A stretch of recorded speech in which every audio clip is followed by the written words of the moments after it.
Star Trek the Animated Series from the 1970s is a fascinating little show. In many ways, it literally is the fourth season of Star Trek the original series, which, as we know, it both is and isn't.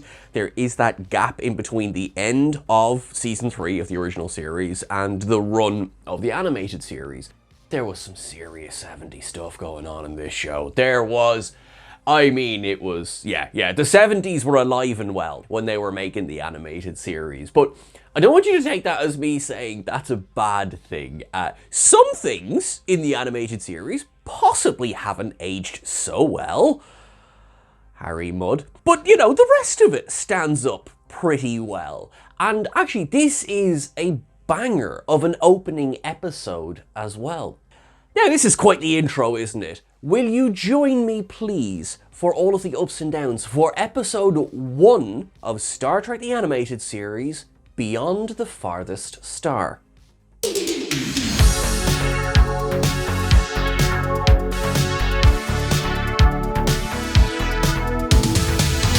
I am coming through with an up straight away, and it's for these opening credits, right? Because it's very clearly a remake of the opening credits of the original series, nice and straightforward, but also straight away highlights the animation style, which I'm going to talk about, that this show is made of. I'm a big fan of...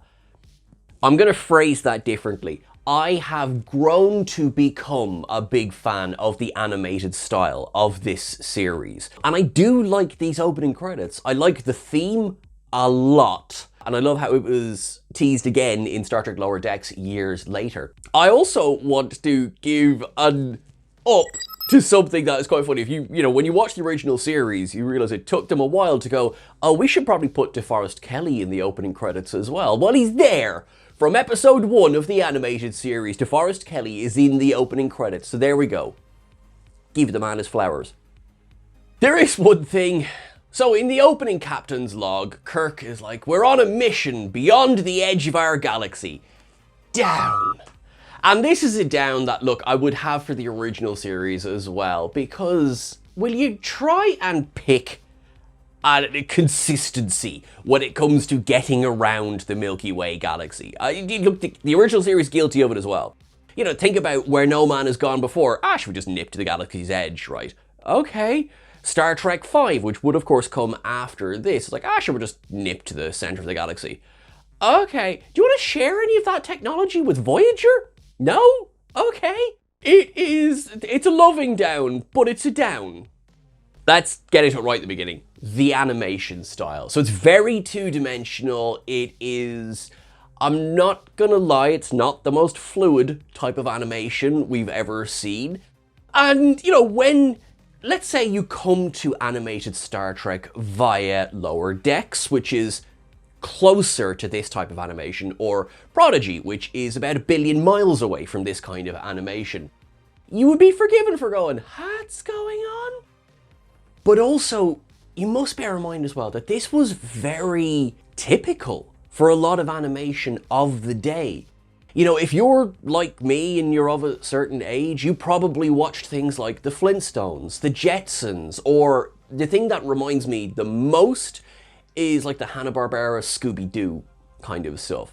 And you can see a lot of that similar style in the animated series.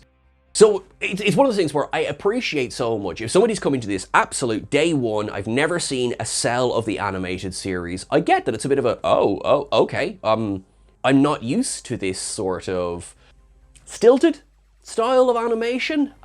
There was a budget consideration as well. There was also like all sorts of different considerations. It was made very differently back then than animation is made now.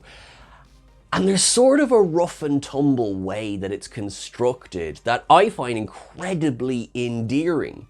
And there's actually as well, no, this is stuff I'm going to leave for temporal observations, because this animation style has directly influenced things which have come later on. But we're gonna pause that for now. Up, Lieutenant Arix. The Idosians were introduced in Star Trek the Animated Series via Lieutenant Arix, our tri-armed, beautiful navigator. It's a love-hate relationship I have with him because I love him and I hate people who don't. No, because of course he's taking the place of poor Chekhov. But also, look how cool he is! He's Arix! And he gets a fair bit to do throughout the animated series. Not much to do in this episode, but I like that he's there, and he deserves his flowers as well. Ooh, is that my phrase of the week? Deserves their flowers. The music for Star Trek the Animated Series, which gets reused rather a lot, is a lot of fun. It's upbeat, it's bouncy, and from the very beginning, I'm pretty much digging this musical cue.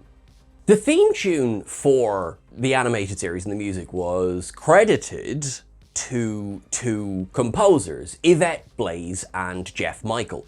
These are pseudonyms. Yvette Blaze is actually Ray Ellis, who was using his wife's maiden name, and Jeff Michael is a pseudonym being used by Norm Prescott. There is a sort of a fun little complicated story as to why this was happening, but I'm going to keep it simple. Money.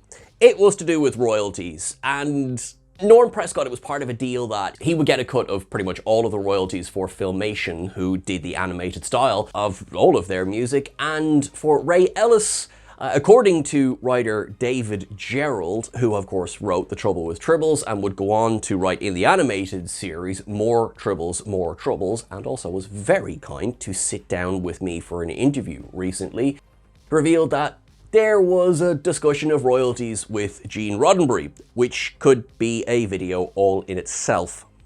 Suffice to say, very good work was done on the music for this series, and I really enjoy it, and it's an up. The Enterprise is being pulled toward a negative star mass. Basically, it is a massive piece of gravity that's sucking the ship in, and so we see the animation cell moving across the screen. Now, before it sounds like I'm hating on it, I'm not. The animation style done by Filmation was quite interesting, because what they did is they rotoscoped original images of the Enterprise from the original series, of course, makes perfect sense, as they did with the cast as well.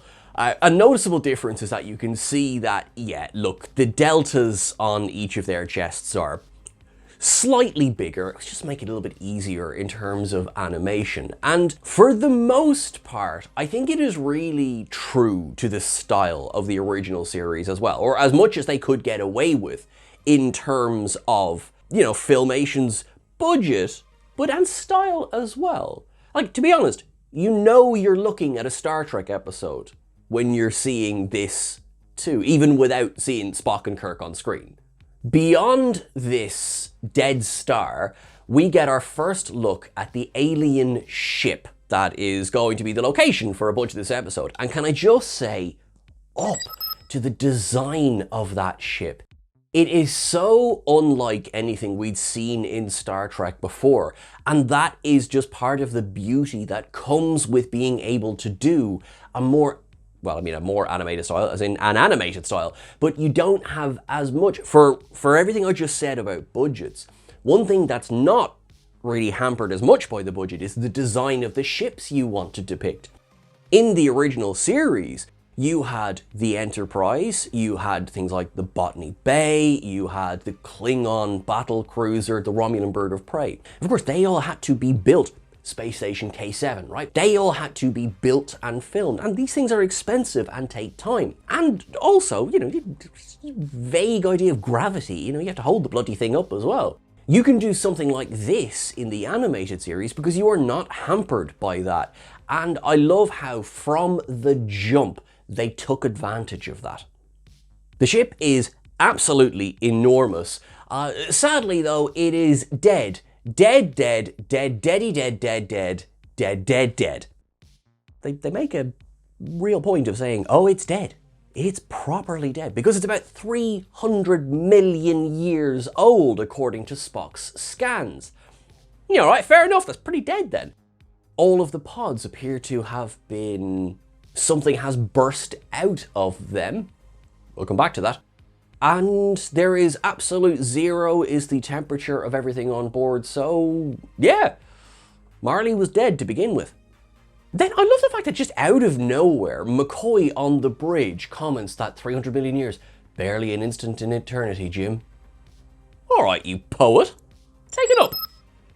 Samuel A. Peoples. I like that line. That's some nice writing.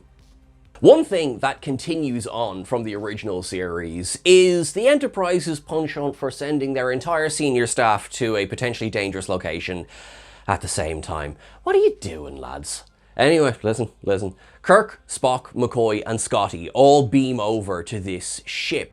And, you know, God forbid something goes wrong. But what they also introduce here in this scene, which is something that the animated series did as both, I guess, a budget-saving thing, but I think just a really clever idea, is the life belts taken up. You know, they just wear this belt around them and it creates basically a force field that means they can move in any environment and not have to worry about getting EVA suits or anything like that. I've loved the life belts, and I wish this is something that would kind of come back with a bit more regularity in Star Trek. Once they get there, they begin to appreciate the design of this ship. It is very insectoid, and as Scotty comments, the metal is both harder and stronger than anything that they've ever encountered, but also has been spun like a filament, almost like a spider's web. And this is where they notice that everything has been burst out, every single pod, every one of them, right? Okay? So when McCoy says, there must have been some kind of accident, mate, down. Come on, McCoy, you're a bit smarter than that, aren't you? Spock thankfully calls it what it is. It's clearly some form of self-destruct. This is a deliberate act, so everyone's guard goes up. It might be 300 million years later, but something went wrong on this ship. Kirk signals back to the Enterprise using the communicator, which actually scrubs up really nicely in this kind of animation. The communicator and the phaser both come across really well. Tricorder, it's a bit more angular. It's not that I don't like it, it's just, you know, the other two maybe translate a little bit better. He signals to the ship, try and keep a transporter lock on them in case anything goes wrong, and they go for a bit of an explore. They come across these protrusions, which Scotty realizes is a way of gathering energy, which is why there is still activity going on this ship all these years later. It's at this point that McCoy and Scotty both start to feel like they're being watched. Something's not particularly comfortable around. Spock, of course, being Spock, says this is quite a primitive reaction, whereas Kirk comes back with, well, compared to this ship, we're all primitive, even you, Spock. Fair enough. Take it up. As exploration continues, Spock comes across a door and decides to just shoot it. Yeah, alright, yeah, fair enough, shoot the controls, it'll be fine, nothing could possibly go wrong. It's really annoying then when it does work and it does open the doors. God damn, I just want to be sarcastic every now and again. Once we are in here though, there's obviously a little bit more power because it seems that air and gravity are within 2 points of Earth normal.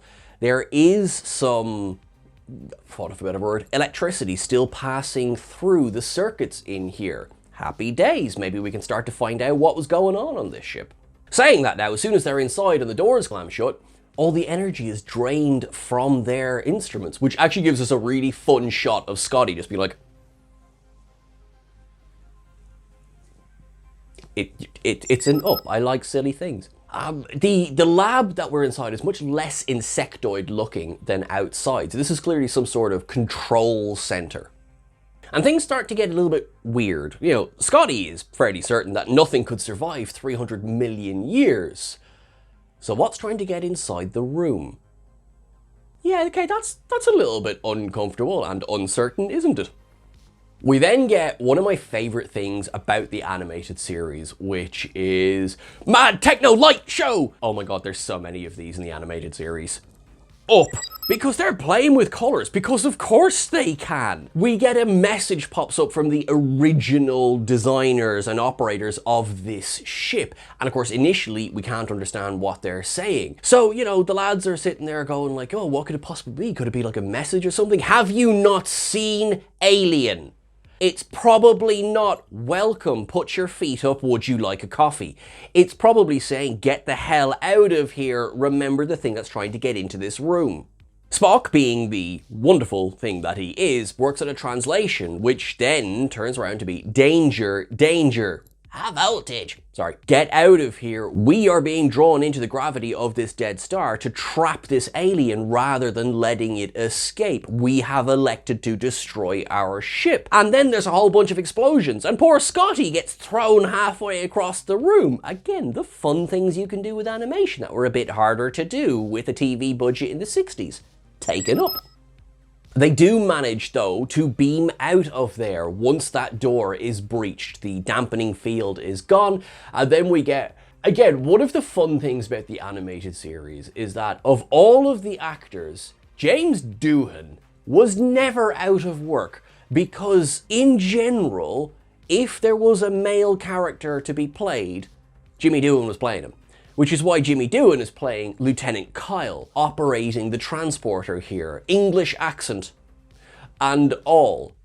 Listen, I'm glad the man's got some work. Take some ups there. Between Jimmy Doohan and Majel Barrett, most of the characters in the animated series are pretty much covered. And it's so noticeable when you're looking for it. But yeah, they beam back across, everyone's happy out, and oh no, they've been followed by a fart! No, really, it's a little gaseous cloud and it beams on and everything, and it's actually honestly a little bit cute. I mean, folks, you've got to love the 70s. Up. The fart decides to fly inside the Enterprise and very quickly merges with the ship. We have seen this before. Temporal observations is coming. But it is a little bit creepy.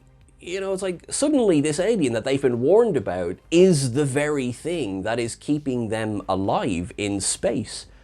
Up for the intensity of it. One thing that I am going to down, and as much as I am forgiving of budgetary animation, of course I am, there's a direct copy and paste reuse of an earlier bridge shot. It's overhead looking down at the crew. I might take a bit of heat from this, but it's like, this is 10 minutes later. It's the exact same cell being used again. One thing that is very new is the automated bridge defense system. Up, because it makes perfect sense that there would be one. Okay, it's co-opted fairly bloody quickly, but I really like the introduction of this. It comes down from the ceiling, and as we see as the episode goes on, it's able to fire at least low to medium intensity phaser beams and protect the crew. Well, I mean, it's obviously designed to protect the crew. It doesn't protect the crew in this episode, but I thought it was a really clever invention and probably should be standard material on all ships. Just think of how many hijackings would probably have not happened in the original series if there was an automated bridge defense system. Or afterwards. Cybok? They made a change, and that is that now self-destruct has to be done manually in engineering, and that's a down for me. Because we had already introduced in the original series the self-destruct code that was used in Let That Be Your Last Battlefield, and would then be reused again in Star Trek II: The Search for Spock, both of which could be done from the bridge. But here, in this episode, Scotty has to run down to engineering, which then leaves us open to decks 5 and 6, have all power cut to them, and, leads us to, what happens to Scotty next. In the context of what we've already seen in the original series, that, to me, is padding for time. To be fair, though, we get another great use of the life belts, because while Scotty is trapped under a hatch that is trying to close on him, his life belt is keeping him alive, because it's keeping the weight of the hatch off him. I mean, look, I stand by what I said, it's padding for time, but I also like the sequence. They use cutter beams to remove the bolt holding the hatch, and now that those few minutes have passed, the alien is able to take control of the Enterprise proper and use its phasers to destroy that beautiful ship outside. And although we did have that conversation about how it's the hardest metal ever known to exist ever, and it's destroyed in one shot. But what I will do is I'll give it a pass because, it might be strong, but it's still 300 million years out of date. So yeah, okay, the phasers probably could do a bit of damage.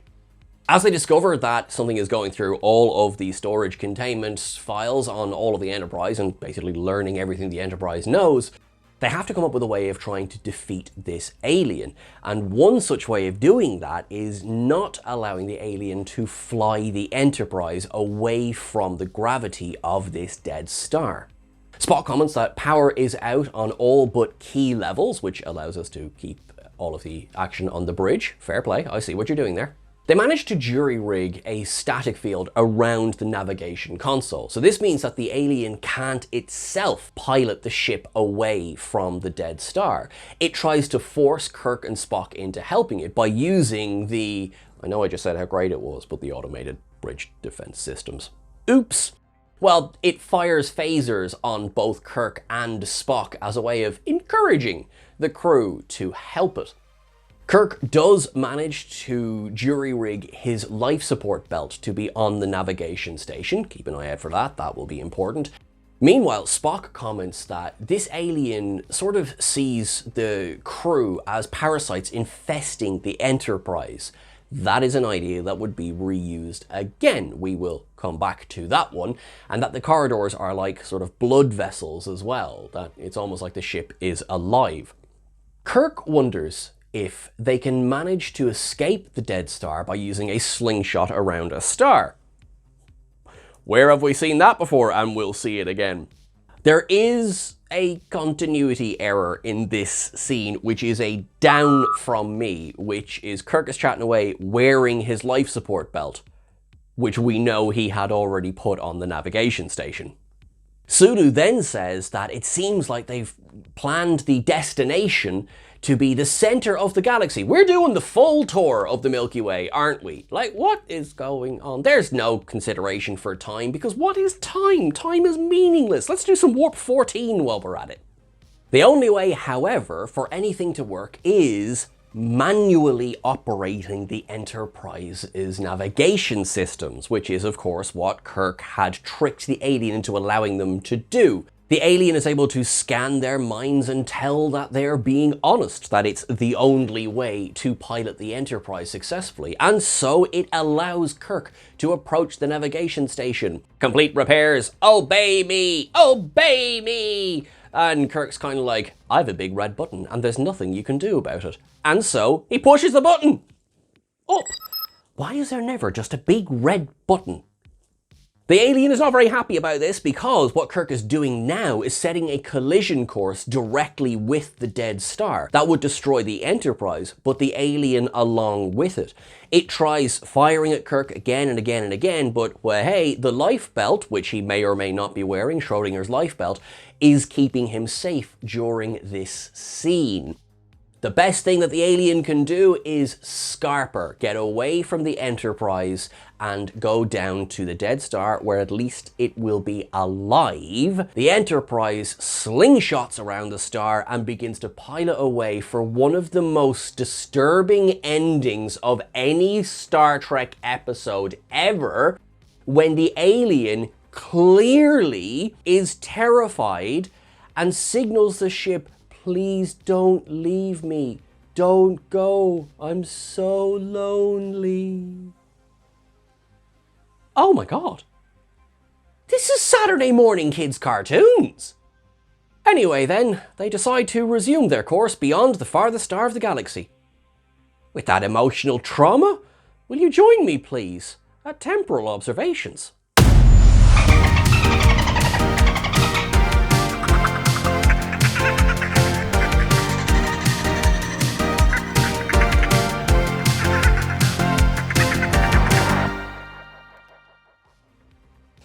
If you were hoping for a fully animated Sean, I do apologise. Much like Filmation before us, budgets are a thing.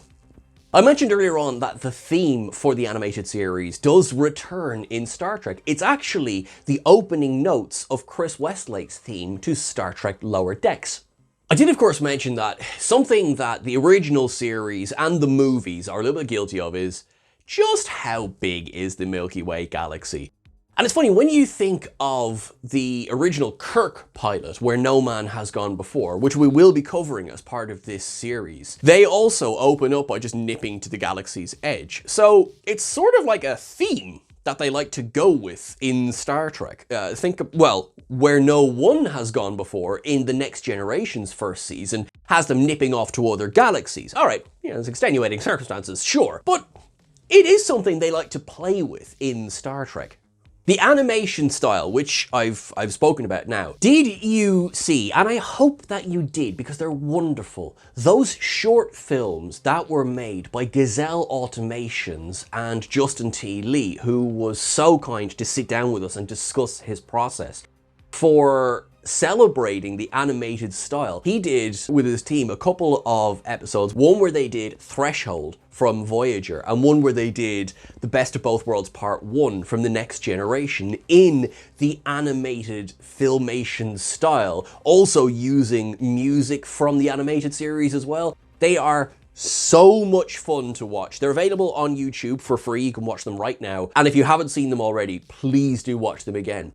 It was a celebration of the animated series, which itself is 50 years plus old. Its 50th anniversary was in 2023. As I was saying, it's like people are still discovering that this series exists to this day, which is gratifying for those of us who like the series and want more people to see it. And also a little bit like, wow, this show's been around forever. No one ever talks about it. And seeing celebrations like this are a lot of fun. In the very short treks, which were commissioned to celebrate the 50th anniversary of the animated series, unfortunately, while they did try and bring the animation style of the animated series forward, what they lacked was the heart.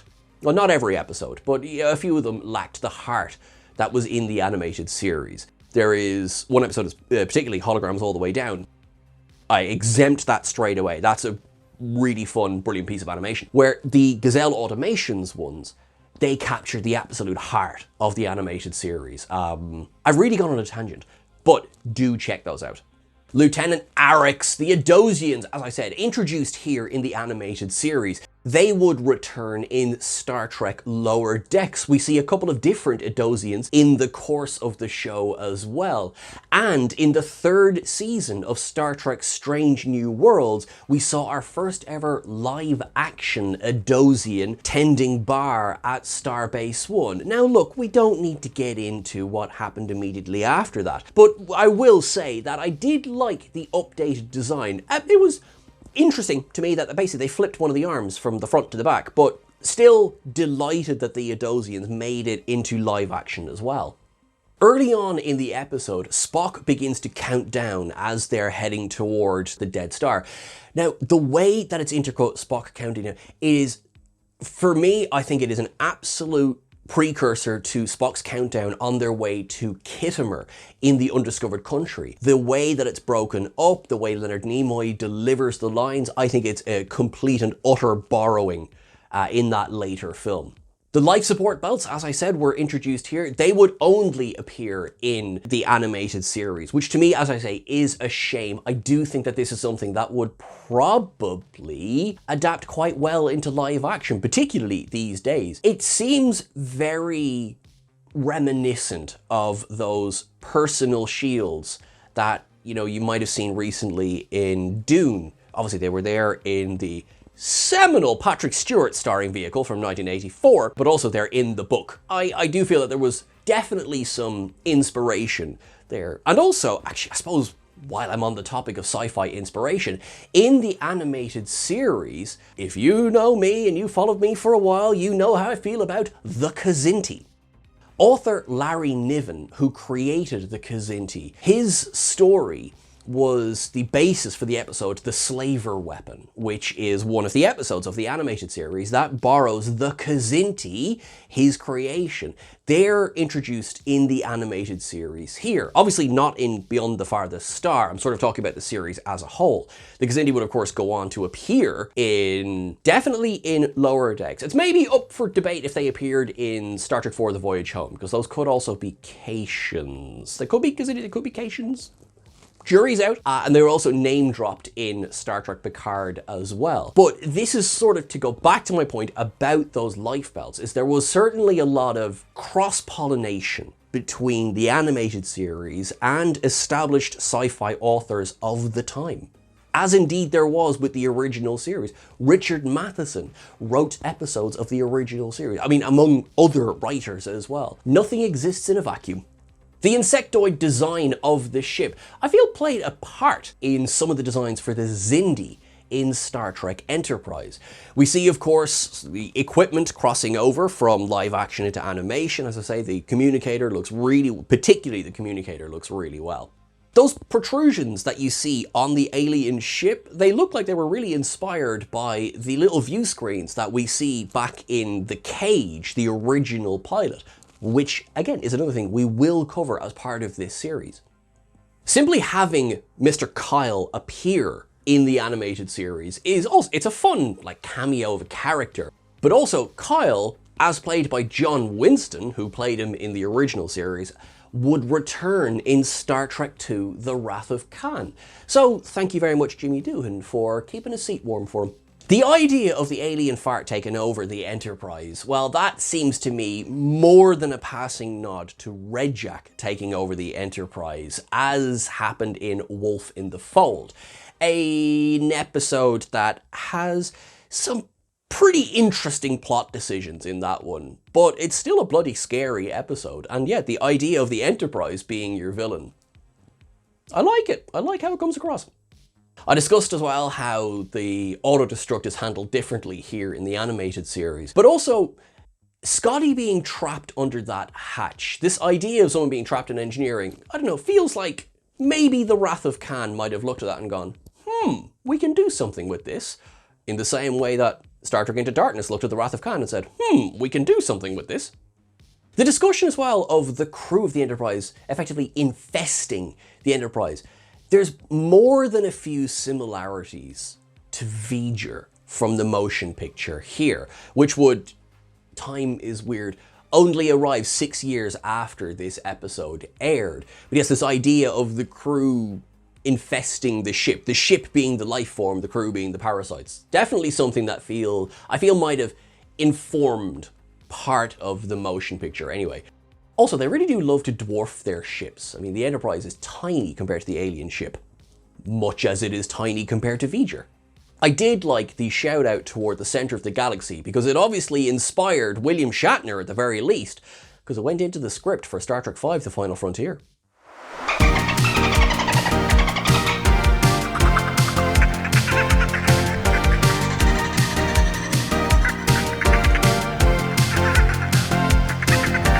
And that is everything for our ups and downs this week, folks. Thank you so much for watching along. The animated series has always been... It hasn't got the love it deserves, put it that way. It is such a fun show, and there's some serious stuff to enjoy as you are going through it. I implore you, if you have not watched it so far, it is really fun. And it's not massively long either. It's about 20 odd episodes, which are all about 20 minutes each. So do give it a go and enjoy it, particularly as we are in this time between new series of Star Trek. We really, really appreciate you sitting down with us and joining us.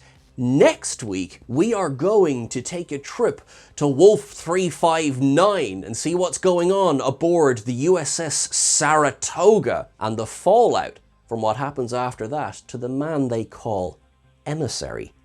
But until then, I have been Sean Ferrick and you have been watching the Retro Ups and Downs. Please make sure that you are subscribed to the channel. It makes a massive difference when you do, so thank you so much. Thank you so much, Eddie, who edited this episode. You are an absolute legend.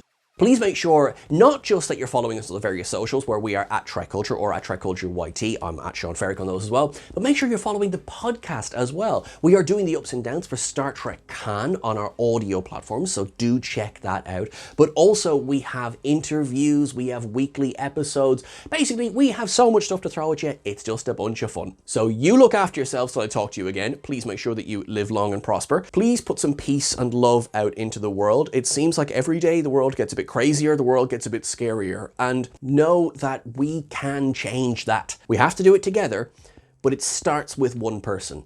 So just make that your mission for today. Put something kind out into the world, and you will have made a huge difference. To our friends in Sudan, our friends in Congo, our friends in Palestine, we love you. We can only hope that sanity will return to the world soon. Folks, you are wonderful. You are amazing. Look after yourselves. Thank you so much.